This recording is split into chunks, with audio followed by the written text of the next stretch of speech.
Terima kasih pemirsa, Anda masih setia bersama kami dan juga masih setia bersama kita juga di sini ada Menteri Koperasi Pak Ferry Juliantono. Ya, gimana Maria? Iya Pak Ferry, katakan kita tahu betul kemarin pada saat RDP di DPR ada beberapa debat panas begitu ya bersama dengan anggota DPR pada saat itu, termasuk juga bagaimana kualitas dan juga kapabilitas dari para pengurus dan pengawas koperasi desa yang ternyata hanya 5% yang merupakan sarjana. Ini kan yang kemudian dipertanyakan mengemban beban besar dari sebuah koperasi yang kemudian harus rebranding total. Ya itu kan realitas bahwa memang di pedesaan tingkat masyarakat yang sarjana kan memang sedikit.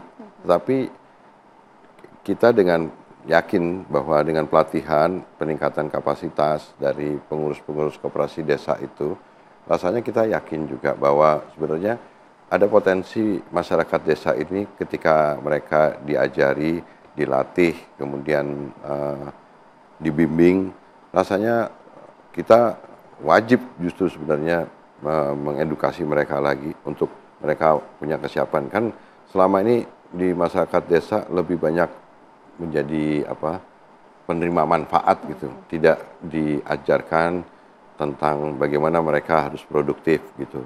Karena memang baru sekarang relatif Presiden Prabowo dengan membentuk koperasi desa, bukan hanya program koperasi desa tapi program makan bergizi gratis, sekolah rakyat dan lain sebagainya, itu sebenarnya kan arahnya orientasi pembangunannya Presiden Prabowo Subianto adalah disasar kepada masyarakat yang luas. Ya.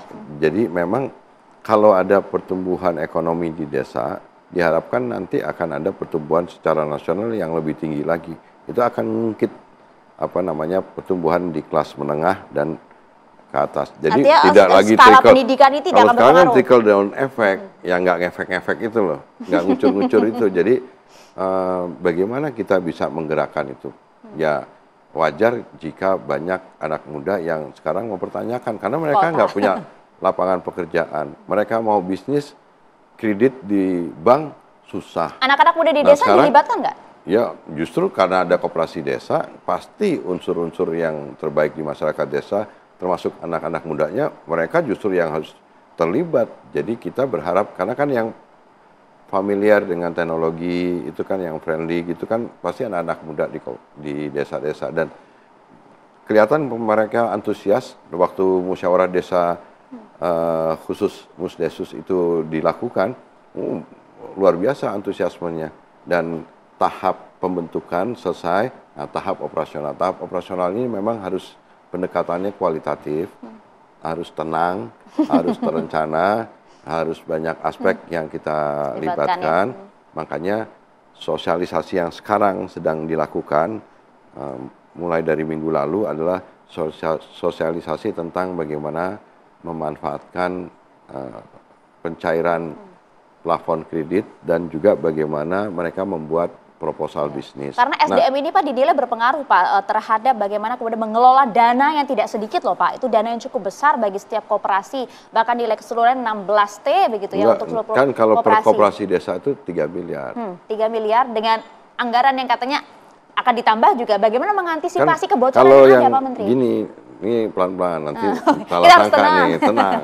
Jadi ini yang kemarin 16 triliun dari sisa anggaran lebih itu memang digunakan untuk dari September sampai Oktober ini kepada 10 ribuan koperasi desa Kelurahan Merah Putih. Dari 80 ribu, 10 ribunya mau kita mulai dulu bertahap. Tapi karena ini sekarang sudah dibukakan lagi ruang fiskal yang lebih besar lagi, jadi kita akan lebih fleksibel. Jadi tidak hanya 10 ribu, tapi boleh di banyak koperasi desa, bisa jadi nanti lebih dari 10 ribu periode September Oktober ini yang akan bisa koperasi-koperasi desa itu pinjam ke Bank Himbaranya. Mengantisipasi kebocorannya bagaimana Pak? Gini, pengawasan itu ada dari internal. Di koperasi desa itu selain ada pengurus ada pengawas. Betul. Dan ketua pengawasnya adalah kepala desa. Karena kepala desa harus juga punya kewajiban untuk memastikan kegiatan bisnis dari koperasi desa itu juga harus profit atau untung. Dan kemudian hasil koperasi desa ini kalau misalkan nanti untung, kan pasti akan menambah apa namanya kas desa. Karena itu kan bisa diatur itu nanti hasilnya selain untuk anggota, tapi juga bisa kalau misalkan makin untungnya makin banyak, pasti kan desanya juga akan mendapatkan Harapannya kan manfaat. begitu, Pak, Itu gitu kan. internal pengawas. Ada pengawas yang situ. Kemudian ada pengawas yang berasal dari luar koperasi desanya. Ada Kementerian Koperasi, dinas-dinasnya. Kemudian juga kita sekarang sudah mempersiapkan namanya bisnis asisten.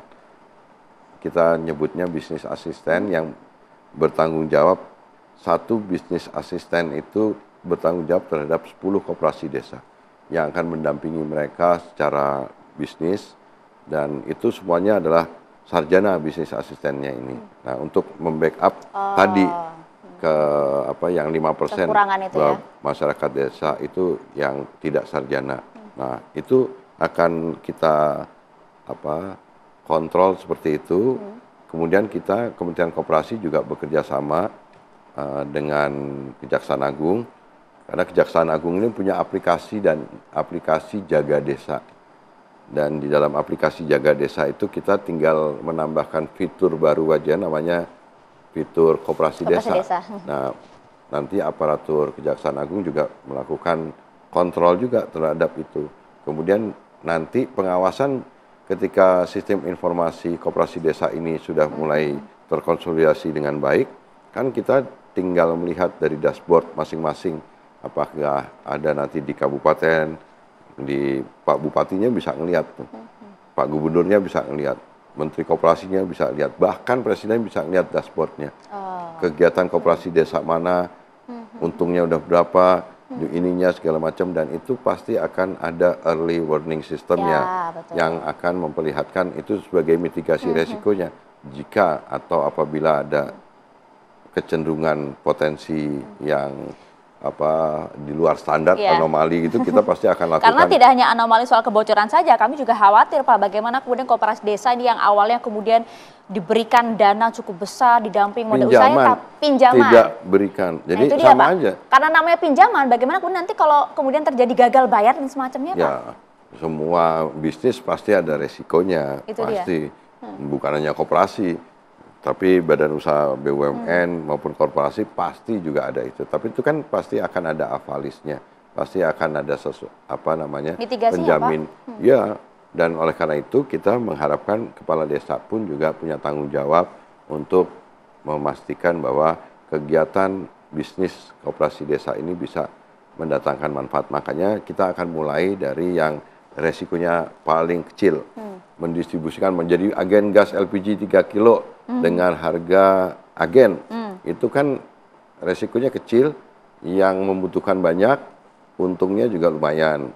Pupuk bersubsidi, kemudian minyak kita, atau kemudian beras SPHP atau apapun yang tanpa ada resiko tapi mendapatkan potensi keuntungan yang besar, kita bisa mulai dari situ.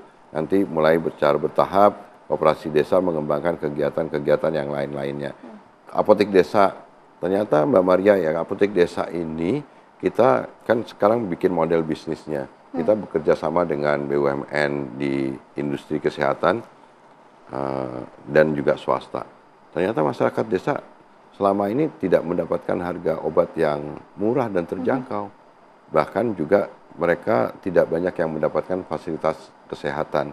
Oleh karena itu dengan kegiatan apotek dan klinik desa ini, nanti masyarakat desa diharapkan mereka bisa membeli obat dengan murah, kemudian bisa mendapatkan fasilitas, dan BPJS Kesehatan bisa meng-cover mereka untuk bisa mendapatkan makanya implementasi itu kan cukup penting ya Pak Menteri ya. Makanya. Karena kabar yang juga muncul pada saat 1 hari setelah peresmian oleh Pak Presiden Koperasi Desa Merah Putih, di Tuban ada yang tutup, Pak. Itu gini, saya kasih tahu. Waktu tahap pembentukan selesai, ketika kita mau peresmian, itu kita memang bikin mock up. Mock up itu display. Tapi jadi tempat belajar. Waktu pada saat itu kita belum bikin model bisnisnya, belum bikin manual book tata cara kerjasama dengan BUMN dan distributor, pabrikan dan lain sebagainya. Memang ada masalah-masalah, tapi menurut saya memang ini bagian yang harus ditempuh memang harus belajar karena ini Jadi itu sesuatu tutupnya yang karena apa, Pak? kemarin sekarang besok saya ke Tuban pagi saya malah dengar kabar di Tuban sekarang malah pendapatannya udah berapa puluh juta sehari. Besok pagi saya ke Tuban di tempat yang kemarin diramaikan itu, ternyata sekarang banyak. Tadi saya di Lebak juga gitu, di beberapa tempat, di beberapa wilayah di Indonesia, koperasi desa meskipun belum mendapatkan plafon pinjaman dari Bank Himbara, mereka sekarang udah banyak yang gerak sendiri. Dan banyak di antara mereka yang sudah relatif maju juga. Model bisnis yang paling banyak digunakan seperti apa sih, Pak? Model bisnisnya kan gini, jadi ada pabrikan, distributor, mereka kan harus nyuplai ke desa-desa.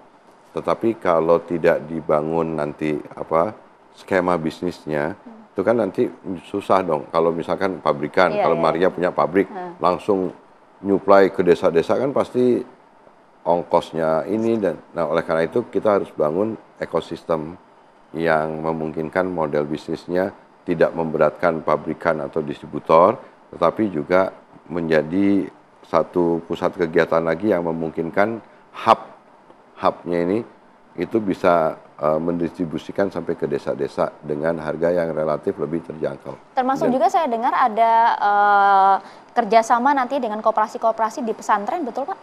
Ternyata Mbak Maria, banyak di antara koperasi-koperasi di seluruh Indonesia, di luar yang koperasi Desa Merah Putih, koperasi-koperasi yang maju dan berkembang secara modern. Salah satunya adalah keberadaan koperasi pondok pesantren yang ada di Indonesia. Jawa gitu, di Jawa Timur, di Jawa Barat, banyak sekali koperasi-koperasi pondok pesantren yang berkembang, maju. Ada koperasi pondok pesantren Sunan Derajat di Lamongan, ada koperasi pondok pesantren An-Nur di Malang, ada koperasi pondok pesantren di Nurul Jadid di Tulungagung, ada koperasi pondok pesantren di Sidogiri. Itu omsetnya udah asetnya bisnis air mineral, peternakan ya Pak ya. Udah triliunan. Wow. Dan oleh karena itu kalau menggunakan pendekatan pondok pesantren ini kan sebenarnya secara kultural mereka memiliki secara sosiologi ini namanya patron klien yang banyak sekali masyarakat yang ikut nurut terhadap apa yang role modelnya itu para kiai atau para pemilik atau pemimpin pondok pesantren, dan masyarakat mendengar itu dan tidak makanya pondok pesantren itu banyak yang koperasinya itu juga berkembang karena memang secara sosiologis terbantu dengan dukungan masyarakat itu. Dan saya yakin dengan kerjasama antara koperasi pondok pesantren yang nanti kita arahkan untuk menjadi semacam kakak asuh gitu untuk membina dan membimbing koperasi-koperasi desa yang ada di... bukan dilebur ya Pak ya? Enggak. Mereka kita bangunkan ekosistem yang memungkinkan koperasi desa ini juga bisa diajari gitu. Dan misalkan bukan hanya koperasi pondok pesantren, tapi ada kredit union di NTT, ada KUD yang mereka punya gudang-gudang dan aset-aset yang bisa dipergunakan untuk bisa menjadi semacam jaringan koperasi nasionalnya atau hubnya. Ada koperasi desa, tapi nanti di tingkat kabupaten kota ada hubnya gitu, yang akan menjadi distribution channel untuk koperasi-koperasi desa Kelurahan Merah Putih yang ada gitu. Oke, jadi memang banyak inovasi yang akan kemudian dilakukan ya? Ya, saya rasa memang ini program Presiden yang memang kita jalankan dengan menggunakan rencana yang ada di tengah jalan gitu. Jadi ini bukan program yang sudah direncanakan terlebih dahulu, tapi ini adalah wujud keberpihakan Presiden, dan dengan keyakinan Presiden itu yang kemudian harus kita mampu terjemahkan dari Satgas atau dari Kementerian Koperasi maupun dari aparatur pemerintah provinsi, kabupaten, kota, dan bahkan desa. Itu kita harus sadar bahwa ini adalah pilihan ideologisnya Presiden, dan kita harus sadar kita juga jadi aparatur ideologisnya. Ya, jemput bola langsung kepada rakyat, termasuk juga dimungkinkannya ada regulasi yang memungkinkan para koperasi desa ini bisa mengelola sumur rakyat. Betul tidak Pak Menteri? Sekarang Dijawabnya sesaat lagi Pak Menteri, kami ya. harus jeda, mohon maaf, saat lagi kami kembali untuk Anda.